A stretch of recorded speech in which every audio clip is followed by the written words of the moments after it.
back to our channel, Paradise in Paraguay, with your favorite YouTube family, Ramon and Miss Paradise. What up, though? Yes, from ParadiseInParaguay.com. .com. Yes, we have a website. Yes, we got our own website. All the information that we want on there is there. You can find out all about the services that we offer. We offer services from residency services all the way down to helping you find a house, a car, or giving you local tours, or just showing you around whatever it is that you can request. Whatever it is that you like to request, you can request through our concierge services. Yes. We also break down our consultations as well as our residency services on the website. So any questions you got about what we have to offer, most of them should be able to be answered on the website. Anything you still might want to know, you can still contact us. There's a contact form on the website as well. So please hit us up at ParadiseInParaguay.com.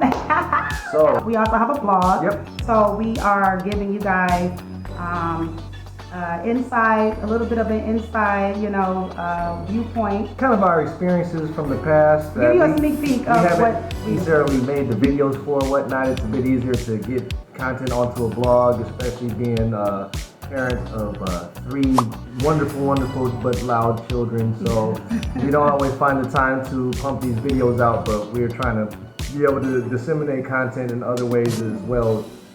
Just to get the information out there. So ParadiseInParaguay.com. Yes, and one of the ways we do that is through our blog. Yeah, so check out our blog. We got, several stories up there already. Yeah. And there'll be more. There'll be more. Yep.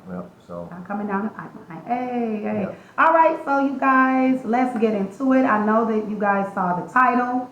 Okay. There's a lot of people tired of the mess that's going on in the United States, our beloved home country. Yes. We love the place, in general, as far as, we're glad that we're from there, but We don't love the pathway it's been on and where the way it's continuing to go, and honestly, we don't really see a way off of this pathway. Therefore, we don't want to live there. No. No. Social Security, disability, or insurance, or retirement benefits. They're still good. They're still good for now. In general, those are still set to not be fully solvent in around 2034. Actually, the last time I looked into this, it was 2035, but it looks like they cut another year off of it. So now that's terrible. Projected for not full solvency at 2034. So we've got about 9 years, you guys, till everything just keeps getting worse and worse. Yeah, oh my God. Yeah, about 9 years till Social Security programs are not fully funded, and there's going to have to be a lot more cuts or some type of figuring something out how to make this work. That's the projections, you guys. Do your research, but that's the projections. Those are the projections. Out there. Yep. And not too long ago it was 2035, so now it's 2034. Maybe another 5 years it'd be 2033, 32. I don't know. We'll see. So you can't depend on Social Security. No. It's called Social Security. It's not secure. And go ahead. And just to give you a little more background about this program, if you're not fully informed about it, it's basically government-funded retirement, or at least retirement supplement. Because if you're really trying to live off Social Security, that's pretty tough nowadays. That's why I just said it's not secure. Yeah, it's pretty tough nowadays. Even if it was secure, most people are getting around $2,000 at most a month. And so when you combine that with the cost of living increases, inflation that's going to be happening, if it's not enough for you now, it won't be enough for you in the future probably. So you probably want to have an additional type of retirement fund, like a 401k or something, and along with that, IRAs and whatnot. Yeah. But back to Social Security. Currently, full Social Security age for people around our age, or people born after 1960 something, I forgot what it was, but basically most younger people in our age, our full retirement Social Security age to get full benefits is not until age 67. That's ridiculous. That's almost 70 years old. But we can start receiving benefits at 62, but that's going to be at a reduced rate permanently. 30% reduction. Yeah, about a 30% reduction. So if your Social Security was set to be about $2,000 a month at age 67, but you have to or need to or want to retire at 62 instead of at 67, there'll be a 30% reduction at that. So that was at $600 less. So you'll be getting $1,400 instead of $2,000 per month. And that's huge. That's a huge cut. Yeah, $600 a month is a big deal, and it's not going to jump up. And maybe it'll rise with cost of living increases, but as there's more and more pressure on the fund, because it's going to lose solvency in about 9 years or less. Right. Anyway. What's really going to happen? I don't know, but it's just getting worse. We were talking about this back when we first moved or were planning to move, and it's just. We're just looking at projections back then, and then, like, a lot of the projections and just our own discernment that we were using has just, you know, came to prove that our thoughts and assumptions, if you will, were right. Yeah. So.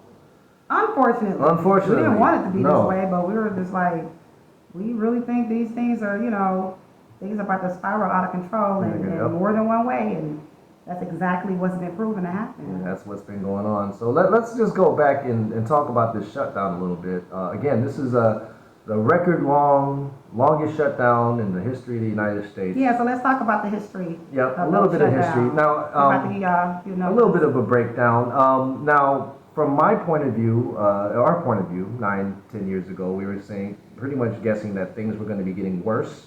So let's on all fronts. But let's just put it in terms of the shutdown and just kind of see. So in the last few decades, starting around in 1976, we had a shutdown under the Ford and Carter administration, and it was about 10 days. Then the next year, there was a shutdown in 77 for about 12 days. The next year, in 78, a shutdown of 17 days. So you see it's going up now. Obviously, the mid to late 70s were quite tumultuous to have the shutdowns 3 years in a row. And then, you know, things calmed down. Then we go to get to 96 under Clinton, we have a shutdown for 21 days. The trend is continuing. The span of the shutdowns are getting longer. You know, back in 76. And so it's the frequency of them. Well, not yet. But anyway, 10, you know, it goes not at this point, but it will. From 10 years to 10 days of shutdown, now we had 21 days for the shutdown. So the shutdown duration has doubled. Then we jumped to 2013 under the Obama administration, and we had a 16-day shutdown. So things calmed down a little bit, but then we jumped back to another shutdown in 2019 under the Trump administration. Now, hold on, I want to mention this is before we moved after the Obama shutdown, but still while Obama was president, and before Trump even won a primary. So again, our move was not fueled by Trump winning or anything like that, like a lot of people like to assume, because it just happened to happen in a similar year when he became a candidate. But we actually saw him win the primary from Paraguay. So we had already moved, right? And no one was taking him serious at that point. It wasn't until he won the primary that people took him serious. Yeah. And we watched that from our living room in Paraguay. So we're just reiterating things the in fact that context. We mentioned before. Right. It's not because of any sitting president, honestly, because honestly, we believe that it doesn't matter who's in office. No, it don't matter which side is in office. It really doesn't. The U.S. is on a declining slope. Period. It just is what it is. There's bumps up and down, but the trend is down. The trend is down. And so, but let's go back. 2019, under Trump's first term, we had a shutdown of 34 days. So that's a huge jump up. So now we're back to the increasing duration trend. And now we're in 2025, and we are in the record shutdown of 42 days. More than 4 times longer than any shutdown since we started having shutdowns in recent history back in 76. So that is giving you an idea of how the political pendulum is swinging back and forth, but yet it is increasing in amplitude both ways, in each direction. Yes. So, is there going to be getting more and more polarized? Exactly. Yes. So is there going to be a longer shutdown next time? I don't know, but the trends point that way. Right. And that's what I was getting at when I said every year there's a potential for a shutdown. Yeah, it should be a years long agreement, you would think, but it only lasts one fiscal year. These are negotiations for each fiscal budget. So each year the Congress has to come together, and there's a potential for a shutdown. So even though the time between this shutdown and the last shutdown was 6 years, and before that it was 6 years. It was 6 years before that. So in 6 years, we have the potential for this to happen every 5, 4, 3, 2, every year. Every year. So And as We don't know if that's going to happen, but all we can do is find out. So we know they've been getting longer. Are they going to happen more and more often than every 6 years? I don't know, but we'll find out. We hope not. We hope not, right. But our hope isn't enough. No, It's about who's in power and what they decide to do. Right. So, Or not decide to do. but let's focus on actually what is behind all of this. Now, Right, what's behind all this big disagreement Right. that is causing all this Now, tension? it's a lot of, now this is a highly political thing. You know, you've got conservatives versus liberals, you got Republicans versus Democrats, but this has nothing to do with The real social reason, issues. yeah. It has nothing to do with social issues. The government didn't shut down because of gay marriage. The government didn't shut down because of gun control. The government didn't shut down because of any of our social issues that we are also arguing about a lot. Yeah, The government shut down because of money. that's it. And what is What this? money you talking about? Make it clear, make it plain. Let's focus on the national debt. Now, this was something we were focused on and was a big concern for us back In when we 2016. moved, back in 2016. But let's focus on what the current status is now. We are in about $38 trillion in debt. $38 trillion in debt. Most of us can't even fathom even that count- number. Well, no one in their lifetime can count that high. Period. You won't be able to. Currently, it's rising at about $2 trillion per year. Per year. And let's break that down. That's about day. $6 billion a day. $6 billion a day. Yeah, it's crazy. Now, It's another good, that's insane. yeah, that's insane. Seriously. And then let's talk about what it costs to service this debt.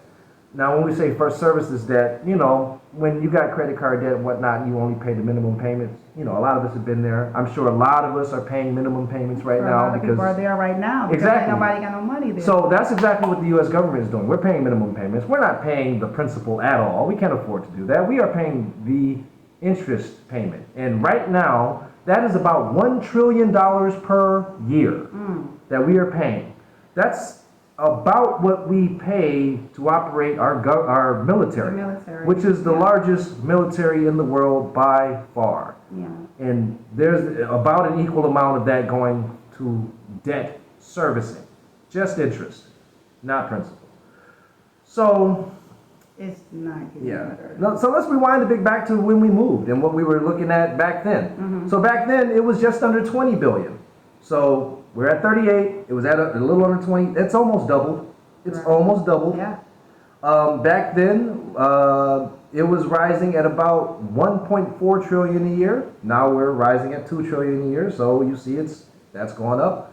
And back then, it was rising at about 4 billion a day. And again, now it's about 6 billion a day. So that's a big contrast. That's a big contrast. Back then, And it seems like, not it seems like it isn't, there is no solution in sight. no. It can't be. Where's No. the money gonna come from? Oh wait, we know. The printing machine. Oh yeah, that, and also. And that's gonna cause more inflation because it's gonna reduce the value of the dollar further. Duh. Yeah, that, and also depending on who's in power. Yeah. When the Democrats are in power, then the big They make it companies, worse. the big companies and the rich people are going to have to pay more. And when the Republicans are in power, they make it then the middle worse. class and the lower class are going to have to pay more. It's going to probably go back and forth between each one, as it has been, and everybody's just going to kind of get raked over the coals. Alternatively, that's just kind of how it's going to, while receiving worse and worse services from the government. Yeah, that part. So yeah. That part. And so, But the more shutdowns, probably, in the midst of all of that right, as well. affecting more and more federal workers and more citizens in various ways. Yeah. So, People not getting their food and housing and all that. so let's fast forward this a little bit, and the 5-year projection for the debt is projected to be over $40 trillion, and the 10-year projection is projected to be between $52 and $60 trillion. So that means in 5 years we'll be paying about $1.77 trillion per year to service the debt, pay the interest, and in about 10 years we'll be paying about $2.4 trillion per year Oh my God. to service that debt, aka pay the interest, not the principal. So yeah, can you imagine in 10 years we'll be paying more than double of what we're paying to fund our military? That's awful. That is crazy. So what's gonna happen though? Like this is so unsustainable. It's crazy. It's like, very, very unsustainable. And honestly, that's one of the like, major factors. It's gonna be an implosion. Like Yeah. that's bound to happen. This cannot keep going. That's one of the major factors that influenced our move, because that affects everything in regards to your quality of life in the United States. Right. Whether it's you're getting taxed one way or another, whether it's through inflation, whether it's through policy, you're getting taxed. You're getting taxed. You're getting taxed. And your purchasing power and your income relative to the cost of living is getting way out of whack. So as is the case now. And so some more examples of this, what I call this political pendulum increasing in amplitude. Of course, we've had in the most recent presidential election, Donald Trump wiped the floor with Joe Biden. Well, no, I'm sorry, not Joe Biden. Initially it was Joe Biden, but then Kamala. And now we've had some off-cycle elections, and the Democrats have been wiping the floor with Republicans. So it seems like the political pendulum is starting to swing the other direction. I'm doing the mop. And governors, the governorships in New Jersey and Virginia have been won by Democrats. New York City has a new Democratic mayor-elect. There have been legislative flips in Pennsylvania, Georgia, and Mississippi. So the South is turning blue again. It just seems that's what's going on. So what's going to happen in the next midterm election, what's going to happen in the next presidential election, we're going to find out. But it looks like from this off-cycle election, things are starting to change a bit. So we'll see. So yeah. There's so much. There's a lot going on, isn't there, people? Yeah. It's crazy, you know.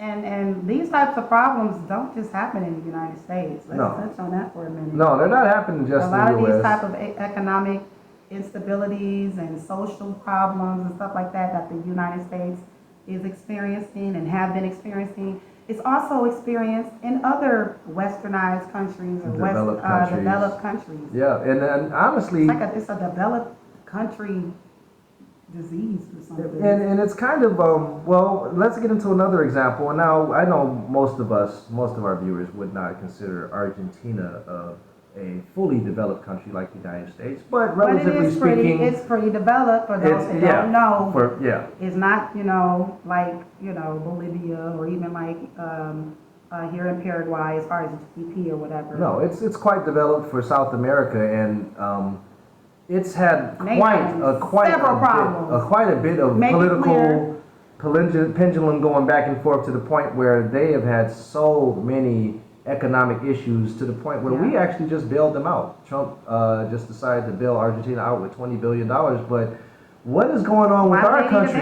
What is going on with the United States? Where is the United States experiencing the Argentinification of itself? Is the political pendulum swinging back and forth so much that we are going to need a bailout?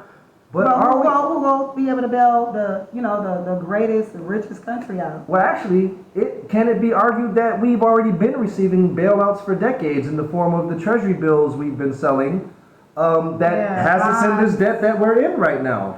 Because the U.S. dollar is the worldwide reserve currency. Yeah. That's the only reason why we really can do this and keep printing this money like so. But the chickens are going to come home to roost. It's not going to stay like this forever. The United States reserve currency has been weakening over the years, and I think we're currently at around 50% of the worldwide reserve currency. Give it 5-10 more years, we're going to be at less than half, I'm sure.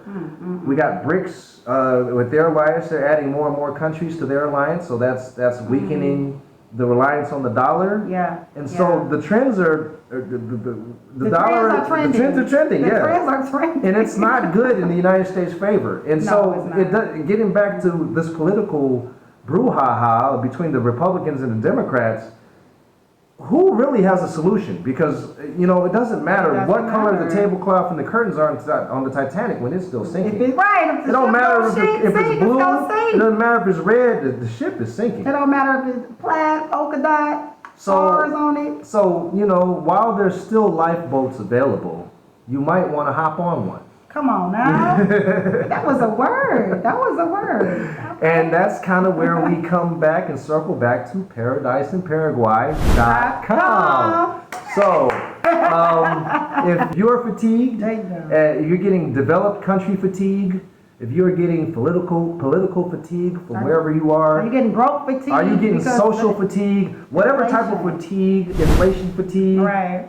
financial pressure fatigue, whatever the type of fatigue that you are experiencing in your country that you're residing in now, You might not have to. not here, You know, maybe. you might not have to continue to experience that if you are open to getting some information to consider living somewhere else. Yeah, You relocation. may not have to, you know, Yeah, continue because- experiencing what you're experiencing. You just never know until you really start exploring other options. You Yep. might just be, you know, dealing with something you don't have to deal with. You don't have to be afraid to, you know, open your eyes to other possibilities. Yeah, a lot of these fatigues are symptoms of being in a developed country. So maybe you might be open to checking out developing countries. They are tend to be not as many issues like that. Well, depending on what we're, you know, where we're talking about. But we specifically are talking about Paraguay because that's where we are. That's ParadiseInParaguay.com. Right. Now, we don't want to make it seem like you don't have no problems. Of course We're not there's saying that. problems, We don't want to be disingenuous. No. Of course, there are problems everywhere, you know, in any country that you may consider relocating to. Right. But the question is, does the pros outweigh the cons? Right. And For right you. now, a lot For of you. and a lot of the people watching this video, they're under a lot of financial pressure. Maybe they're trying to retire and trying to figure out how that's going to work. Maybe they're trying to figure out how they're going to have or grow or continue to grow their family. Yeah. Maybe they're just trying to figure out what the next career move might be or what the next entrepreneurial move might be. Or just how they're going to eat the next day. There's people that have Yeah.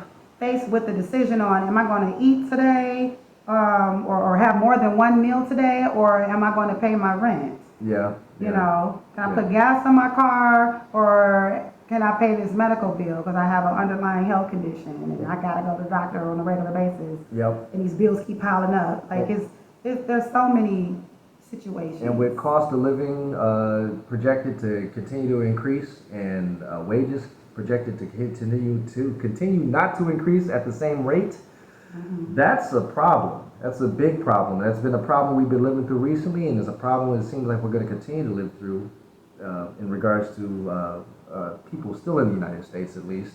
Yeah. Food's going to continue to go up. Housing is going to continue to go up. We are not really seeing how those pressures are going to be relieved. Transportation No and one vehicles are is. probably going to continue to go up, especially since they're still trying to push these computers on wheels, essentially. So, Yeah. everything's still going up. Now, It's- that it's doesn't not- mean it's not gonna stop. and that doesn't mean there's not inflation down here in Paraguay. Of course, there's inflation down here. Or just inflation in the whole continent, on the whole continent. But things here are generally relatively stable, and if you've got any type of income in the United States, you pretty much got some type of stability here in Paraguay. Right. If you've got any reasonable amount of income that is transferable down there, whether it's a retirement fund that can pay you, you've got some real estate with some tenants that can pay you, whether you've got you're on Social Security, whether it's insurance or disability or retirement. All of these incomes actually can give you a viable living down here. Absolutely, Yeah. absolutely. And we don't just want to talk about, again, just people in the United States. No. We are equal opportunity consultants. Absolutely. Okay? Absolutely. Equal opportunity residency assistance. Okay? Mm-hmm. So we will help whoever, decides to contact us. But we're mainly talking to people that are probably experiencing the things that we're talking about. Yeah. Okay, if you're not experiencing the things that we're talking about, great, Yeah, wonderful. you're probably not even concerned about leaving. There could be people that's not experiencing those things that want to leave their country for True. other reasons. True. And they are exploring different places around the world. And if they happen to come and, land on Paraguay in their research, hopefully you come across us. You also, we have open arms to you too. Yeah. But right now we're just saying, specifically for people that are having the worst times, hardship-wise and societal problem-wise, economic and government shutdown problem-wise. Mm-hmm. We're talking about people that's experiencing those things. Those are the ones probably seeking out information like this the most at the moment. So we really sympathize and feel for everybody going through hardships during this period. But we only project it's going to continue to get worse. Yeah, the writing's on the wall. Yeah. The writing's on the wall, unfortunately. So if you're one of those people that need some information to help you decide if moving abroad is right for you, specifically coming down here to South America, to little old humble Paraguay in particular, and you need some guidance and you need your questions answered and you need to know how the residency process works and you want to talk to someone that can relate to you and that speaks English without an accent, again, relate to somebody that has been there and understands where you're coming from and your level of your lifestyle level and all of that, which is something that people that are offering these services can't necessarily connect with you on. Contact the guy and girl, Ramon in Paradise, at ParadiseInParaguay.com. And again, Paraguay is not for everyone. So one of the things that we offer a really great service for is really trying to determine if this is the right place for you. You probably have a list of places that you're trying to figure out and get through. So that's like we did. So when you get to Paraguay, contact us and we'll give you the lowdown on if this is really the place for you or not. We'll give you the honest to God's truth. We're not trying to just say this is where you got to go. We know for sure this is not a place for most people, but it is a place for some people. And if you're interested, we can help you determine if this is a place for you. Absolutely. That's all we got for today, y'all. Stay strong, peace, and nos vemos. Nos vemos.